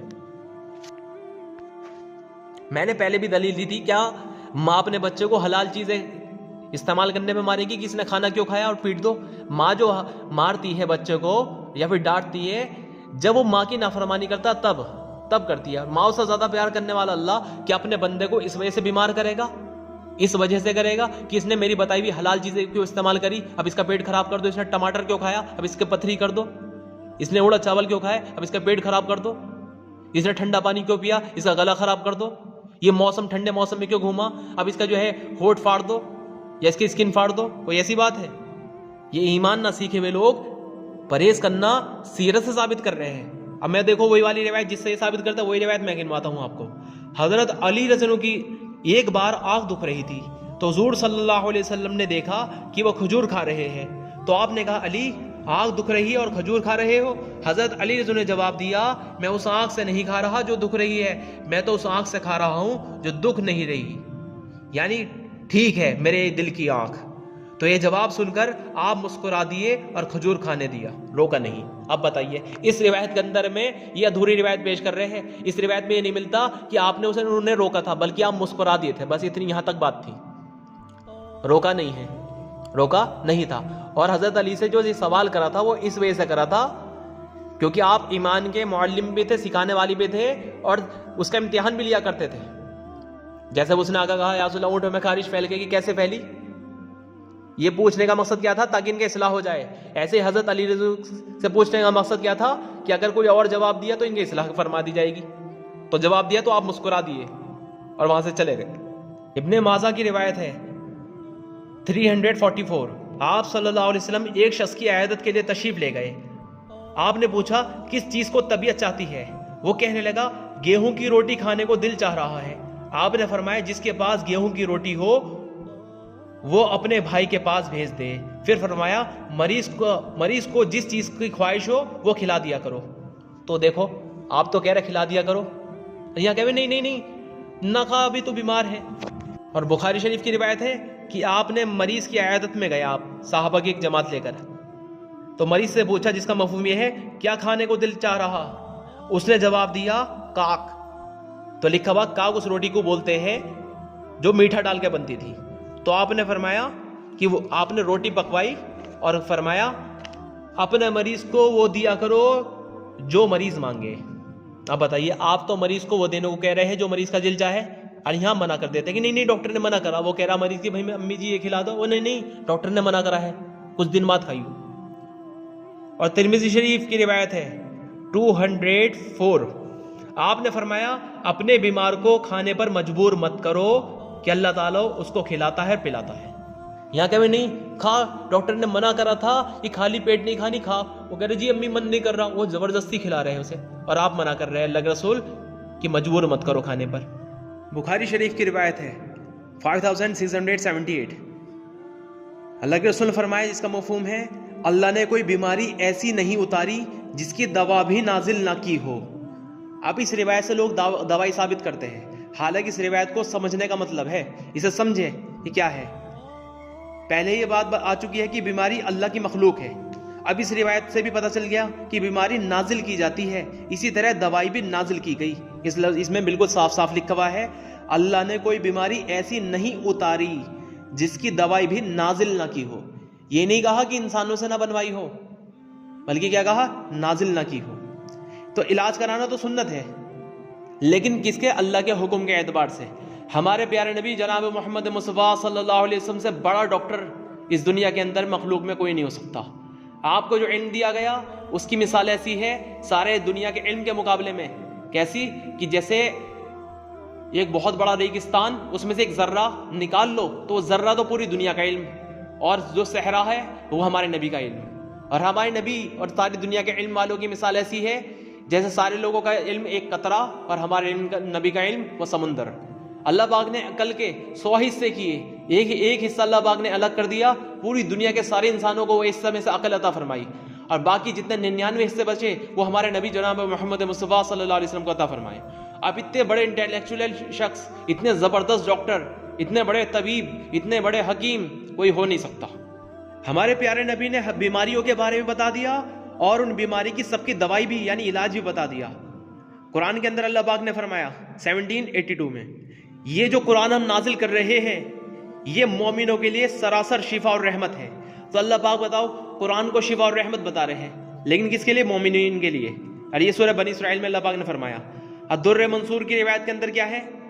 شفا طلب کرو ان الفاظ سے جن سے اللہ تعالیٰ نے مخلوق کی حمد کرنے سے پہلے خود اپنی حمد فرمائی، اور ان الفاظ سے شفا طلب کرو جن الفاظ سے اللہ تعالیٰ نے خود اپنی مدح فرمائی. صحابہ نے عرض کیا وہ کیا ہے؟ تو آپ نے فرمایا الحمدللہ اور قل هو اللہ احد. پس جس کو قرآن شفا نہیں دیتا اسے اللہ تعالیٰ بھی شفا نہیں دیتا. اب بتاؤ کتنا صاف لکھا ہوا ہے کہ اس چیز سے طلب کرنی ہے شفا، اور بتا دیا صاف جسے قرآن شفا نہیں دے گا اسے اللہ شفا نہیں دے گا. تو بتائیے شفا کیوں ملتی ہوئی دکھ رہی؟ پھر پتہ کیا چلا؟ یہ مقدر والی مل رہی ہے، اور یہ بیماری اندر ہی دفن ہو جاتی ہے. جیسے ایک جو ہے گھر کے اندر سانپ گھس گیا، اب اسے مارنے کے لیے بھاگے، لیکن کیا ہوا؟ وہ سانپ کہیں کو دبک گیا. اب لوگوں نے سوچا کہ وہ چلا گیا باہر نکل کے، یہ پتہ نہیں اندر ہی دبکا ہوا ہے، بعد میں کبھی بھی نکل کے جو ہے ڈس لے گا. جیسے ایک لکڑ ہارا تھا، وہ لکڑی جو ہے کاٹ کے لے کر آیا ایک مرتبہ شام کے بعد، بہت زیادہ تھکا ہوا تھا، تو لکڑی جب لا کر رکھی لکڑی کا گٹھر، تو ایک دم اس کی نظر پڑی ایک لکڑی کے اوپر سانپ لپٹا پڑا ہے. تو اسے لگا کہ اب یار اتنی دور سے لے کر آیا ہے، اگر یہ زندہ ہوتا تو مجھے ڈس لیتا، یہ تو مر گیا شاید. تو تھکا ہوا تھا بیچارہ، سستی کی وجہ سے اس نے اسے چیک نہ کرا، ہاتھ واتھ دھو کے کھانا کھانے بیٹھ گیا. رات کو سویا. جب وہ سویا تو سانپ جو لپٹا ہوا تھا وہ تھا زندہ، وہ نکل کے اسے ڈس لیا، وہ آدمی مر گیا. اب دیکھیں اسی طرح ہم سو رہے، بیماری ختم ہو گئی، ختم ہو ہی نہیں سکتی. میں نے پہلے ہی بتا دیا، جو چیز قدرت سے وجود میں آتی ہے وہ قدرت سے ہی ختم ہوگی. مادی اسباب سے کوئی بھی قدرتی چیز ختم نہیں ہو سکتی. سونامی کو آپ ختم کر کے دکھاؤ، زلزلوں کو آپ ختم کر کے دکھاؤ، کسی کی روح کو ختم کر کے دکھاؤ، فرشتوں کو آپ ختم کر کے دکھاؤ، ہوا کو آپ ختم کر کے دکھاؤ. اسی طرح کوئی بھی بیماری کو ختم نہیں کر سکتا. یہ اللہ پاک کی قدرت سے وجود میں آئی ہے اور قدرت سے ہی جاتی ہے. اور اللہ کی قدرت سے فائدہ حاصل کرنے کے لیے اللہ پاک نے اپنے حبیب کے ذریعے سے ہمیں ایمان اور عمل کا سلسلہ عطا فرمایا. جو لوگ ایمان اور عمل والا راستہ اپنا لیں گے، میں نے پہلی کی لسٹ میں ہی بتایا ہے، وہ اللہ پاک نے اپنی قدرت سے براہ راست عطا فرمائیں گے. فضائل اعمال جلد نمبر 2 میں بھی روایت موجود ہے. آپ نے فرمایا اپنے بیماروں کی دوا صدقے سے کیا کرو. تو دیکھو دوا کہیں سے کرنے کی بتایا جا رہا ہے، صدقے سے. الجامع الصحیح البانے 3358 پہ ہے. آپ نے فرمایا، آپ صلی اللہ علیہ وسلم نے ارشاد فرمایا اپنے مریضوں کا علاج صدقے کے ذریعے کیا کرو. کیسے؟ صدقے کے ذریعے. اب بخاری شریف کی روایت جلد نمبر 7 5681 پر ہے. آپ نے فرمایا شفا 3 چیزوں میں ہے، حجامہ، شہد پینے اور آگ سے داغ لگوانے میں، لیکن میں اپنی امت کو آگ سے داغ لگانے سے منع کرتا ہوں. آپ نے فرمایا جس چیز سے تم علاج کرتے ہو اگر اس میں سے کسی میں خیر ہے تو وہ حجامے میں ہے. یہ سنن ابو داؤد جلد نمبر 3 459 کی روایت ہے. اور صحیح بخاری جلد نمبر 7 5683 پر ہے. حضرت جابر بن عبداللہ رضی اللہ عنہ سے روایت ہے کہ آپ صلی اللہ علیہ وسلم نے ارشاد فرمایا اگر تمہاری کسی دواؤں میں بھلائی ہے تو حجامہ، شہد پینے اور آگ سے داغ لگانے میں، لیکن میں آگ سے داغ لگانے کو پسند نہیں کرتا. سنن ابو داؤد جلد نمبر 3 463 پر ہے. حضرت ابو ہریرہ رضی اللہ عنہ سے روایت ہے کہ آپ صلی اللہ علیہ وسلم نے فرمایا جس شخص نے 17، 19 اور 21 ہجری تاریخ کے دن حجامہ کروایا تو اس میں ہر بیماری سے شفا ہے. اور جاد المعاد میں سنن ابو داؤد کی روایت ہے، حضرت ابو درداء رضی اللہ عنہ سے روایت ہے کہ انہوں نے بتایا کہ آپ صلی اللہ علیہ وسلم نے فرمایا بے شک اللہ نے مرض بھی نازل کیا ہے اور دوا بھی اتاری. دیکھو اس روایت میں صاف بتا دیا مرض بھی اللہ ہی کی طرف سے نازل ہوا اور دوا بھی اللہ ہی نے اتاری. یہ نہیں کہا بنائی کسی انسان کے ذریعے، بلکہ کیا کہا کہ دوا بھی اتاری اور ہر مرض کے لیے دوا پیدا کی. اس لیے دوا کرو، البتہ حرام چیزوں سے علاج مت کرو. اب یہاں پر دوا کرنے سے مراد کون سی دوا؟ جس طرح اللہ پاک نے کسی بھی چیز کا حکم دیا قرآن میں تو طریقہ نبی نے بتایا. اسی طرح اگر دوائی کرنے کا حکم دیا ہے تو دوائی کرنے کا طریقہ کیا ہے؟ وہ اپنے جیسے میں نے ابھی پہلے بتایا تھا، جس طرح صافہ باندھنا سنت ہے، لیکن پنجابی اسٹائل یا دولہے کے اسٹائل میں کوئی صافہ باندھ لے تو سنت نہیں ہوگا. اسی طرح عبادت کا حکم ہے، لیکن غیروں کے طریقے عبادت کرنا وہ اللہ پاک کی طرف سے یہاں پہ قبول نہیں ہوگا. اسی طرح علاج وہ نبی کے طریقے پہ ہی کروایا جائے گا جب جا کے دین بنے گا. تو بیماری اور دوا دونوں نازل کی گئی ہے، خود اللہ پاک نے کی، اور نبی نے ساری چیزوں کے علاج کی سب کی دوا بتا دی. حضرت علی رضی اللہ عنہ سے روایت ہے کہ آپ صلی اللہ علیہ وسلم نے ارشاد فرمایا بہترین علاج قرآن ہے. یہ سنن ابن ماجہ کی روایت ہے 3533 پر ہے. اور آپ صلی اللہ علیہ وسلم نے فرمایا سورہ فاتحہ ہر مرض کی دوا ہے. کیا بتایا؟ ہر مرض کی دوا. یہ 3433 پر ہے. اور حضرت ابو سعید خدری سے روایت ہے کہ کچھ صحابہ رضی اللہ عنہم سفر کے دوران عرب کے ایک قبیلے پر سے گزرے. قبیلے والوں نے ان کی ضیافت نہیں کی اور کچھ دیر کے بعد اس قبیلے کے سردار کو بچھو نے کاٹ لیا. اس قبیلے والوں نے صحابہ سے کہا کہ آپ لوگوں کے پاس کوئی دوا یا جھاڑنے والا ہے؟ صحابہ نے کہا کہ تم لوگوں نے ہمیں مہمان نہیں بنایا اور اب ہم اس وقت تک دم نہیں کریں گے جب تک کہ تم ہمارے لیے اس کی مزدوری مقرر نہ کر دو. سو ان لوگوں نے کچھ بکریاں دینی منظور کر لی. پھر ابو سعید خدری رضی اللہ عنہ سورہ فاتحہ پڑھنے لگے اور ان کو دم کرتے ہوئے منہ سے لعاب بھی اس جگہ لگانے لگے. اس سے وہ شخص اچھا ہو گیا. جس کے بعد قبیلے والے بکریاں لے کر آئے. صحابہ نے کہا جب تک رسول اللہ صلی اللہ علیہ وسلم سے نہ پوچھ لیا جائے گا اس کے بارے میں یہ بکریاں ہم نہیں لے سکتے. جب آپ صلی اللہ علیہ وسلم کو معلوم چلا تو مسکرائے اور فرمایا کہ تمہیں کیسے معلوم ہو گیا تھا کہ سورہ فاتحہ سے دم بھی کیا جا سکتا ہے؟ ان بکریوں کو لے لو اور اس میں میرا بھی حصہ لگا لو. تو دیکھو اس کے اندر میں صحابہ اکرام کا ایسے علاج کر رہے ہیں، وہاں پر بچھو کے ڈنگ مارا ہوا بھی سورہ فاتحہ پر ٹھیک ہو رہا. کیونکہ وہ معاملہ سارا یقین کا تھا. اور یہ روایت کہاں کی ہے؟ صحیح بخاری والیوم نمبر 7 5736 پر موجود ہے. لیکن ہم لوگوں نے وہ نبی کا طریقہ چھوڑ دیا. ہم سوچ رہے ہیں دین جو ہے، دین کے عمل وہ تو صرف آخرت کے لیے ہے، اور دنیا کا نظام جو چلے گا وہ دنیا کے اسباب پر چلے گا، غیروں کے طریقے پر. اور سنن ابو داؤد والیوم 3 اور 26 پر موجود ہے. حضرت خارجہ بن الاسد اپنے چاچا سے روایت کرتے ہیں کہ وہ ایک قوم کے پاس سے گزرے. اس قوم کے لوگ ان کے پاس آئے اور کہا کہ تم بے شک اس آدمی یعنی حضور صلی اللہ علیہ وسلم کے پاس سے خیر لے کر آئے ہو، سو ہمیں ہمارے اس آدمی کے لیے تعویذ کر دو. پھر وہ ایک مغلوب الحبس یعنی پاگل شخص کو جکڑ کر لائے تو انہوں نے سورہ فاتحہ کے ذریعے ان پر دم کیا. 3 دن تک صبح اور شام جب بھی سورہ فاتحہ ختم کرتے تو منہ سے لعاب جمع کر کے اس آدمی پر وہ لعاب لگاتے. وہ ایسا ہو گیا کہ بندشوں سے چھٹکارا پا لیا. لوگوں نے اس عوض میں انہیں کچھ کھانے کی چیزیں دی. وہ صحابی حضور صلی اللہ علیہ وسلم کے پاس حاضر ہوئے اور سارا واقعہ بتا دیا. آپ صلی اللہ علیہ وسلم نے کہا کہ اسے کھا لو. آپ نے فرمایا کوئی تو باطل رقیہ کر کے کھاتا ہے تو ہلاک ہو گیا. بے شک تو نے تو سچا کیا ہے. پاگل کا بھی علاج، جو پاگل تھا اس کا بھی سورہ فاتحہ سے کر دیا صحابہ نے وہ 3 دن کے اندر. یہاں پر یقین کیونکہ دوائیوں پر ہے. دنیا والے تو صبح شام دوائیاں کرتے ہیں جب تک شفا نہیں ملتی. دوائیاں بدلتے رہیں گے، کبھی یہ کبھی یہ. لیکن اگر کوئی دین کی طرف کے عمل کرنے بھی چاہے گا تو کیا کرتا ہے؟ ہلکا سا سورہ فاتحہ ایک مرتبہ دم کری، کچھ بھی نہیں ہوا تو فوراً دوائی کی طرف بھاگ جاتا ہے، کیونکہ یقین ادھر کی سائڈ ہے. اور میں نے پہلے ہی سارے بیانوں میں بتا دیا ہے، ایمان کے بنا سارے عمل ایسے ہیں جیسے بنا کرنٹ کے بجلی کے سامان. گھر کے اندر بجلی چلنے والے سارے سامان لے کر آ گئے لیکن بجلی کا کنیکشن نہیں ہے تو کچھ فائدہ نہیں ہوگا. ایسے یہ جو اعمال اللہ کے رسول نے بتائے تھے صحابہ کو اس وقت بتائے تھے جب وہ لوگ ایمان بالکل حاصل کر چکے تھے، ان کا ایمان بالکل کمال تک پہنچ چکا تھا. تو تب اللہ کے رسول نے ان ایمان کے ذریعے سے جس عمل سے فائدہ حاصل ہوگا وہ عمل عطا فرما دیے تھے. یہ روایت مومن کے اختیار کی کتاب میں موجود ہے. ابن ابی حاتم میں ہے کہ ایک بیمار شخص جسے کوئی جن ستا رہا تھا حضرت عبداللہ بن مسعود رضی اللہ عنہ کے پاس لے کر آیا گیا تو آپ رضی اللہ عنہ نے مذکور آیت افحسبتم انما خلقناکم عبثا وانکم الینا لا ترجعون سے لے کر آخر تک یعنی سورہ مومنین کی 115 سے لے کے 118 تک آیت پڑھ کر ان کے کان میں دم کیا تو وہ اچھا ہو گیا. جب آپ صلی اللہ علیہ وسلم سے اس کا ذکر کیا گیا تو آپ نے فرمایا عبداللہ تم نے اس کے کان میں کیا پڑھا تھا؟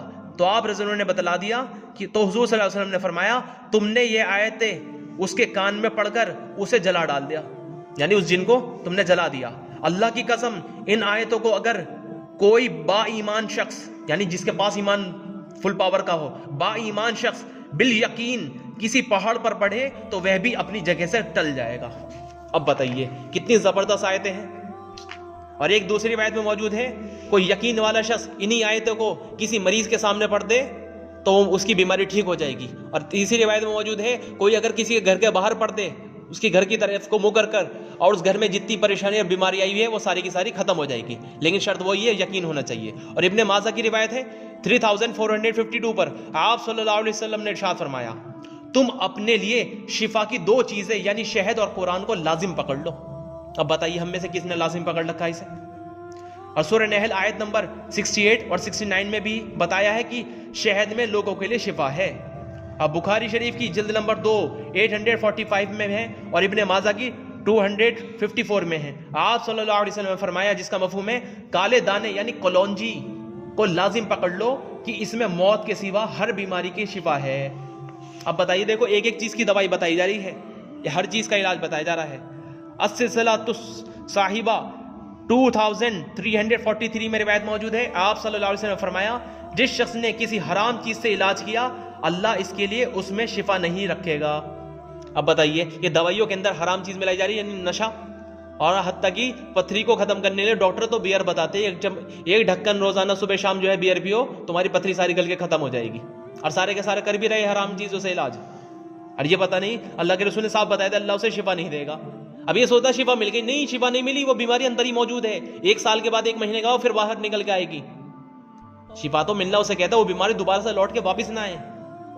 اور حیات الصحابہ جلد نمبر 3 293 میں ہے اور جامع بیان العلم بھاگ نمبر 2 پیج نمبر 40 پر موجود ہے.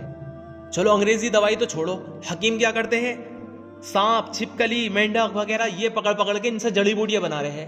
یہ کون سا حلال ہو گئے؟ اللہ کے رسول نے بالکل صاف فرما دیا، حیات الصحابہ جلد نمبر 293 پر موجود ہے، جامع بیان العلم بھاگ نمبر 2 پیج نمبر 40 پر موجود ہے۔ آپ نے کیا فرمایا؟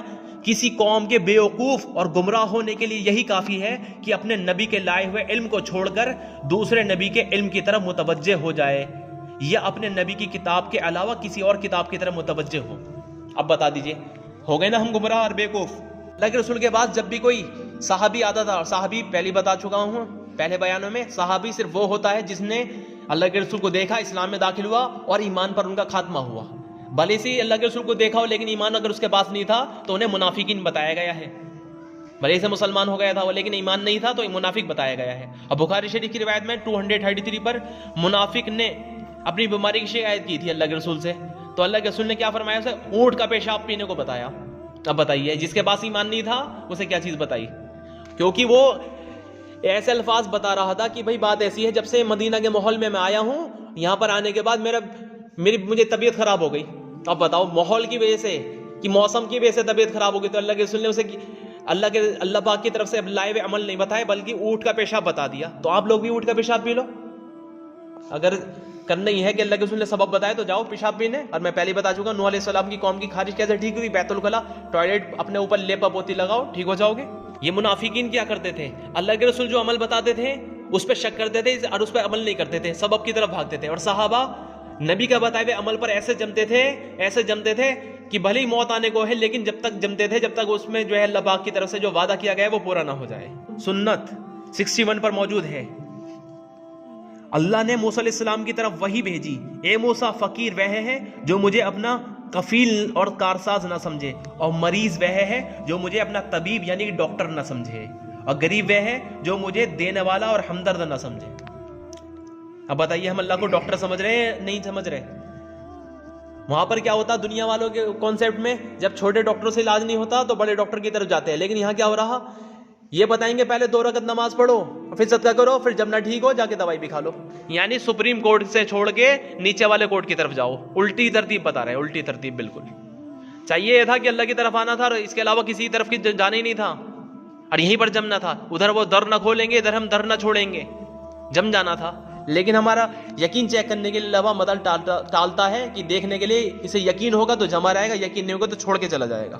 حضرت موسیٰ ابن جعفر القاسم ابو الحسن رحمۃ اللہ علیہ ایک بار بیمار ہو گئے تو لوگوں نے ان کے لیے ایک ڈاکٹر کو بلایا جو کہ یہودی تھا۔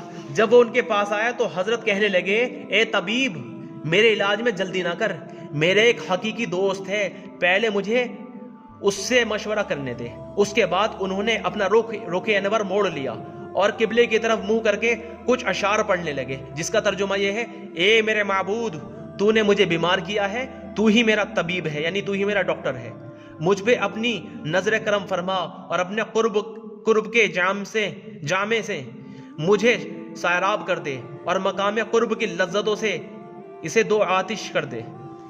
ابھی ان کے یہ جملے پورے بھی نہیں ہوئے تھے، ان پر صحت کے آثار نمودار ہونے لگے اور کچھ ہی دیر میں وہ صحت یاب ہو گئے، ساری بیماری ختم اور بالکل ٹھیک ہو گئے۔ طبیب کہتا ہے کہ جب میں نے یہ تمام واقعہ دیکھا تو فوراً ان کے ہاتھ کا بوسہ لیا اور کہا، میں سمجھ رہا تھا کہ آپ بیمار ہیں اور میں طبیب ہوں، مگر حقیقت یہ ہے میں بیمار ہوں اور آپ طبیب ہیں، آپ میرا علاج کریں۔ حضرت نے اس کو اسلام کی دعوت دی اور وہ مسلمان ہو گیا۔ اب بتائیے، یہ تھا ہم لوگوں کو تو پوری دنیا کو ایسے کر کے دکھانا تھا، عملی دین پیش کرنا تھا پوری دنیا کے سامنے، لیکن ہم کیا کر رہے ہیں؟ ہم دعوت دے رہے ہیں ادھار کی کہ یہ جو ہے جنت میں کام آئے گا، اس سے جنت ملے گی، اور یہ کہہ رہے ہیں پہلے استعمال کرے پھر وشواس کرے۔ یہ اپنی ہر ٹیکنالوجی جو بھی چیز ایجاد ہو رہی ہے یہ ہر چیز کا نقد فائدہ بتا رہے ہیں کہ لیجئے چورن بھی ایک بس کے اندر میں بھی اگر وہ چورن بیچنے والا آئے گا نا، جو بھائی صاحب چکے دیکھیے، وہ بھی پہلے استعمال کروا رہا ہے، اور ہم اتنے بڑے نبی کی بتائی ہوئی تعلیمات یوں کہہ رہے ہیں نا جنت ملے گی، یہ عمل تو آخرت کے لیے ہے۔ یہ بتاؤ اس سورہ فاتحہ سے شفا آخرت میں لوگے دنیا میں لوگے؟ صدقے سے مال تم دنیا میں بڑھاؤ گے آخرت میں بڑھواؤ گے، سورہ واقعہ سے فاقہ تم آخرت میں ہٹواؤ گے دنیا میں ہٹواؤ گے؟ تو سارے وعدے تو سب سے پہلے تو دنیا کے کرے گئے ہیں، آخرت تو بعد کی چیز ہے۔ نماز پر پہلا وعدہ رزق کی تنگی ہٹانے کا اور بیماری کو دفع کرنے کا، جسم میں صحت تندرستی بننے کا، وہ دنیا کا آخرت کا ہے۔ اسی طرح اللہ کے رسول کے بعد اللہ کے رسول نے دیکھا حضرت ابو ہریرہ رضی اللہ عنہ مسجد میں ہے، پیٹ کے بل لیٹے ہوئے۔ ابو ہریرہ کیا ہوا؟ یا رسول اللہ پیٹ میں درد ہے۔ جو کہا اٹھ نماز پڑھ، نماز میں شفا ہے. یہ نہیں کہا پہلے نماز پڑھیو پھر جا کے دوائی بھی کھا لیو، نہیں، بلکہ نماز میں ہی شفا بتوائی. اور اللہ کے رسول نے بار بار مشق کروائی ہے. ایک آیا یا رسول اللہ میرے بھائی کو دست آ رہے ہیں، یوں کہا شہد چٹواؤ، تو شہد چٹوایا گیا، دست اور بڑھ گئے، یوں کہا شہد چٹواؤ، شہد چٹوایا گیا، دست اور بڑھ گئے، یوں کہا شہد چٹواؤ، تیرا بھائی کا پیٹ جھوٹا ہے، رب کا کلام سچا ہے، اللہ نے فرمایا شہد میں شفا ہے تو شفا ہے. تو بار بار مشق کروائی ہے. اور جو آنکھیں دیکھ رہی تھی خراب ہونا، اسے جھٹلایا ہے کہ جھٹلا دو اس چیز کو، پیٹ جو خراب ہو رہا ہے. تو جب یقین کے ساتھ بار بار جمے رہے تو اب کی بار شہد چٹوایا تو شفا مل گئی. لیکن یہ مادہ پرست لوگ جن لوگوں نے ایمان نہیں سیکھا، وہ اس میں یوں کہیں گے شہد کی تاثیر گرم ہے، تو اللہ کے رسول جو ہے گرم گرم شہد اس لیے پلوا رہے تھے تاکہ پیٹ صاف ہو جائے. نعوذ باللہ. اب بتائیے یہ مادہ پرست لوگ ہیں. حضرت حسن حسین رضی اللہ عنہ جب بیمار ہوئے تو حضرت علی رضی اللہ عنہ اور حضرت فاطمہ رضی اللہ عنہ نے منت مانی، یا اللہ انہیں شفا عطا فرما دے دونوں کو، ہم دونوں 3 دن کے روزے رکھیں گے. تو اللہ پاک نے ان کا روزہ بولنے پہ شفا عطا فرما دی. اب بتائیے کتنی بڑی پاور ہے روزے میں بھی، روزے میں شفا مل گئی. اور پھر تینوں حضرات نے روزہ رکھا، دونوں نے، حضرت فاطمہ رضی اللہ عنہ نے اور حضرت علی رضی اللہ عنہ نے روزہ رکھا. اور پورے دن حضرت علی رضی اللہ عنہ ایک جو ہے اپنا محنت مزدوری کرنے کے بعد لے کر آئے تھوڑا سا جو. حضرت فاطمہ رضی اللہ عنہ نے وہ جو کو پیس کر روٹی تیار کری، اب افطار کرنے کے لیے بیٹھے تھے، ایک دم کسی نے دروازے پہ آ کے دستک دے دی کہ میں یتیم مدینہ ہوں، میری مدد کیجیے. تو جتنا بھی افطار کا سامان تھا سب نے دے دیا اس شخص کو، پانی پی کے افطار کر لیا. اگلے دن کا روزہ یہیں سے شروع کر دیا. حضرت علی رضی اللہ عنہ پورے دن پھر سے مزدوری کر کے پھر لے کر آئے، آج کے افطار کے لیے پھر سے جو ہے سامان تیار ہوا، پھر دروازے میں افطار کے وقت کسی نے دستک دی، میں غریب مدینہ ہوں میری مدد کیجیے. تو سارا کا سارا سامان اسے دے دیا، خود پانی پی کے افطار کر لیا. وہیں سے دوسرے دن کا روزہ شروع ہو گیا، تیسرے دن کا. پھر اگلے دن پھر مزدوری کری، آخری دن تھا تو افطار کے لیے پھر جو لے کر آئے تھے اور کھانا تیار ہو کے بیٹھے ہوئے تھے کھانے کے لیے، پھر دستک دے دی، میں مسکین مدینہ ہوں میری مدد کیجیے. تو سارا کا سارا اسے عطا فرما دیا اور پھر پانی پی کے افطار کر لیا. اب چوتھے دن کا روزہ تو تھا ہی نہیں، 3 دن کے بولے تھے، لیکن کھانے کے لیے بھی کچھ نہیں تھا. اللہ پاک نے قرآن کی آیت نازل کر دی، کیا فرما دیا؟ اور وہ اللہ کی محبت میں یتیم کو، مسکین کو، غریبوں کو کھانا کھلاتے ہیں. اللہ پاک ان سے محبت کرتا ہے. اب بتائیے یہ آیت اللہ کی محبوبیت کی یہ دوائی کرنے میں مل جاتی؟ یہ نبی والا عمل اپنایا ہے جب جا کے یہ اتنا بڑا پروانہ ملا. ایک صحابی کو اللہ کے رسول جناب محمد مصطفیٰ صلی اللہ علیہ وسلم نے کہا، کیا فرمایا آپ نے کہ جب ان کے دل کے اندر کوئی پرابلم آئی آپ نے اس کے دل کے اوپر ہاتھ رکھا، تو پھر بتایا کہ دل کے اندر پرابلم ہے، تو یوں کہا انہیں چاہیے کہ فلاں حکیم کو جا کر دکھائے. اب دیکھو لوگ اس روایت سے بھی ڈاکٹر کو دکھانا ثابت کریں گے، حالانکہ اندر اس کی روایت کے اندر میں کیا ہے کہ یہ فلاں حکیم کو جا کر دکھائے، اور اس حکیم کو چاہیے کہ 7 اجوا کھجور ہے اس کی گٹھلی نکالے، اس گٹھلی کو پیس کے واپس اس کے اندر بھر کے انہیں دے، اور اس کا علاج بتا دیا دل کی پرابلم کا کہ روزانہ صبح میں 1 اجوا کھجور وہ استعمال کرے. اب یہ بتائیے جب حکیم کے پاس بھیجا جا رہا ہے وہ کیوں بھیجا جا رہا ہے؟ دراصل میں اللہ کے رسول جو شخص جس لائن کا ماہر ہوا کرتا تھا اس کے پاس بھیجنا تجویز کر دیتے تھے. جیسے مثال کے طور پہ جب کوئی تعمیر کا کام چل رہا تھا مسجد کے اندر میں، تو اللہ کے رسول نے ایک صحابی کو منع کر دیا، تم نہ کرو، فلاں صحابی کو بلاؤ وہ اس چیز کے ماہر ہیں. تو جو جس چیز کا کاریگر تھا اس سے وہ کام کروایا گیا. اسی طرح وہ حکیم تھے پہلے، جب اسلام میں داخل ہوئے تو ابھی بھی ان کا نام حکیم ہی مشہور تھا. بعد میں کیا ہوا، اللہ کے رسول نے ان کے پاس بھیجا تو، لیکن اس وجہ سے نہیں کہ ان کی جا کے دوائی کر لو، دوائی بھی اپنی ہی تجویز کری کہ 7 اجوا کھجور استعمال کرنا ہے، اور ان کی طرف بھیجا تاکہ وہ ان کے پاس جیسے حکیموں کے پاس وہ رہتے ہیں پیسنے وغیرہ کے سامان، جیسے حکیموں کے پاس رہتے ہیں اس کے اندر وہ دوائی ڈال کے گولی پیس دیا کرتے ہیں. کمپاؤنڈر جو ہوتے ہیں ڈاکٹر کے وہ بھی گولی ڈال کے اس کے اندر پیس کے دے دیا کرتے تھے. بالکل ایسے ہی اس حکیم کی طرف بھیجا، لیکن اس لیے نہیں کہ جا کے ان سے علاج کرواؤ، بلکہ اپنا بتایا ہوا علاج لے کر بھیجا کہ جا کے ان سے کہو کہ یہ کھجور اس طریقے سے کر کے دے. ہم لوگوں کو کیا ہوا، ہم لوگوں نے ایمان نہیں سیکھا. اس وجہ سے ایمان نہ سیکھنے کی وجہ سے جو نبی کی روایتیں جو غیب سے متعلق تھی ان روایتوں کو یہ مادہ پرست لوگ ظاہر پر فٹ کر کے بتاتے ہیں. اس لیے ہم سب کے سب لوگ اگر واقعی میں اللہ کے رسول کے طریقے میں 100% کامیابی مانتے ہیں تو ہم لوگوں کو اپنا علاج سنت طریقے پہ ہی کرنا ہوگا. اور ایک روایت اور پیش کرتے ہیں لوگ کہ جس شخص کو بیماری آئے اگر اس نے علاج نہیں کرا اور مر گئے تو حرام موت مرا. بتاؤ کیسے، نعوذ باللہ کیسی بات بول رہا. وہاں پر قاسم نونوتوی رحمۃ اللہ علیہ دارالعلوم دیوبند کے بانی، وہ جب بیمار ہوتے تھے ان کی کتاب میں لکھا کہ علاج نہیں کرتے تھے. ایک مرتبہ ان سے عرض کیا گیا کہ حضرت آپ علاج کیوں نہیں کرتے؟ یوں کہا ایک حال اللہ پاک نے میرے اوپر بھیجا ہے، میں اس حال کے خلاف کیسے پسند کروں؟ اور ایسے واقعات بزرگوں کے بہت سارے ملتے ہیں. حضرت عمر بن خطاب رضی اللہ عنہ بھی یہی فرماتے تھے. اور ابو بکر صدیق کا واقعہ بھی میں نے پہلے گنوا دیا، اتنے سارے صحابہ کا گنوا دیا. وہ لوگ تو علاج نہیں کر رہے. اصل میں جو بیماریاں ہے یہ سب سے اعلیٰ درجہ ہوتا ہے رضا بالقضاء، کہ جس حال میں اللہ پاک رکھے اس حال میں راضی رہنا. اب اس حال میں اللہ پاک سے یہ راضی ہے، تو اگر اس حال میں موت آ گئی اس کی مقدر والی، تو کیا نعوذ باللہ حرام موت مرا؟ کیسی بھٹکی بہکی باتیں کرتے لوگ. حضرت عبداللہ ابن مسعود رضی اللہ عنہ فرماتے ہیں یہ جو عقیدہ ہے بیماریوں کے لحاظ سے یہ بہت بڑا پل صراط ہے. بہت تھوڑے بندے ایمان بچاتے ہیں اور یہ بہت بڑی آزمائش ہے. اب ہمارا ایمان لوٹتا ہے نہ لوٹتا بیماریوں کے وقت میں. ڈاکٹر نے جو بتا دیا ہم نے اسی پر یقین کر لیا اور نبی کی باتوں کو اور اپنے عقیدے کو ایک دم ختم کر دیا. ڈاکٹر نے اگر کہہ دیا اگر تھوڑی سی دیر اگر ہو جاتی نا یوں ہو جاتا، ہم یہ مریض بھی بتاتا پھرتا کہ بھائی صحیح وقت پہ پہنچ گیا تھا، اگر نہ پہنچتا تو بس یوں ہی ہو جاتا. یعنی کہنے کا مطلب یہ ہے مقدر میں موت طے تھی، صحیح وقت پہ پہنچ گئے، اس لیے اسرائیل علیہ السلام ڈاکٹر کی سوئیاں دیکھ کے پلٹ گیا واپس. اب بتاؤ کتنا گندا عقیدہ ہے. کچھ لوگ تو اس نتیجے پہنچ جاتے ہیں ہاں ڈاکٹر تو بھگوان کا روپ ہوتا ہے. کچھ کہتے ہیں ڈاکٹر کے ہاتھ میں بڑی شفا رکھی ہے اللہ نے. اب بتاؤ سوچو تو صحیح، ڈاکٹر کوئی اللہ پاک کی طرف سے بھیجا گیا جس کے ہاتھ میں اللہ پاک نے شفا رکھ دی؟ اور ڈاکٹر مرض کا جو بھی سبب بتاتا ہے وہ چیز کھانے کی وجہ سے ہو گیا، لوگ ایک دم اس پہ عقیدہ لے آتے ہیں. اس لیے صحابہ اکرام جہاں پر بھی دعوت دیا کرتے تھے جا کے یوں کہا کرتے تھے ہم تمہیں مخلوق کی غلامی میں سے نکال کے خالق کی غلامی میں لانے کے لیے آئے ہیں، دنیا کی تنگی سے نکال کے آخرتوں کی وسعتوں کی طرف تمہیں دعوت دے رہے ہیں. اب دیکھو ہم لوگ مخلوق کی غلامی میں ہے نہ ہے. ڈاکٹر نے اگر کہہ دیا خالی پیٹ آنا ہے فوراً خالی پیٹ جائیں گے. ڈاکٹر نے کہہ دیا کھانسو تو یہ بھی کھانسے گا. ڈاکٹر نے کہہ دیا پیشاب لیٹرین جو ہے چیک کرنے کے لیے ڈبے میں بھر کے لے کر آؤ تو یہ وہ لے کر پہنچے گا. ڈاکٹر نے کہہ دیا نمک نہیں کھانا یہ وہ نہیں کھائے گا. ڈاکٹر نے کہہ دیا میٹھا نہیں کھانا یہ وہ بھی نہیں کرے گا. یعنی جتنی چیزیں اگر حلال بھی ہے نا، حلال چیزیں بھی اگر ڈاکٹر نے منع کر دی اپنے اوپر اسے حرام سمجھے گا. اور نبی کی بتائی بھی حرام چیزیں بھی یہ حلال سمجھ رہا ہے. یہ رکنے کو تیار نہیں ہے کیونکہ سارا کا سارا ایمان وہ ڈاکٹر اور دوائیوں پر ہے. اس لیے یہ جو میرے جتنی بھی کلپس میں نے بنائی ہے ایمان کے تعلق سے، سارے لوگوں سے میری درخواست ہے وہ ساری کی ساری ایک ایک کر کے پوری فل لائن سے سنیں، ورنہ اعتراض کرو گے اور اشکال کرتے رہو گے اور ایمان نہ سیکھ سکو گے. اور پھر موت پر جب جھٹکا لگے گا اور پھر آنکھ کھولے گی اس وقت کا افسوس کچھ کام نہ آئے گا. اس لیے سب کے درخواست ہے سب کے سب ایمان سیکھے اور اپنی ماں و بہنوں کا ایمان بھی بچائے. ورنہ کیا ہو رہا، وہ کیسی جگہ غیر محرموں کے پاس ہم اپنی ماں و بہنوں کے علاج کو لے کر جا رہے ہیں.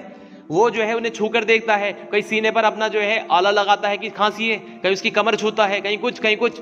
اور کتنے سارے کیسز ہوئے پڑے ہیں بے ہوش کر کے اس کے ساتھ غلط کام کر دیا. اور کتنے سارے کے بچے بدل دیے، لڑکا ہوا تھا وہ بدل کے لڑکی اس کے پاس میں رکھ دی. کتنا کیس ہوا پڑا ہے. پورا جسم چیرم پھاڑے جب ڈاکٹر کر دیتا ہے اس کے بعد کہتا ہے بھائی اب تو اوپر والا ہی جانے، محنت میری رحمت تیری. یہ مشرکین مکہ والا عقیدہ، یہ مشرکین مکہ کرتے تھے.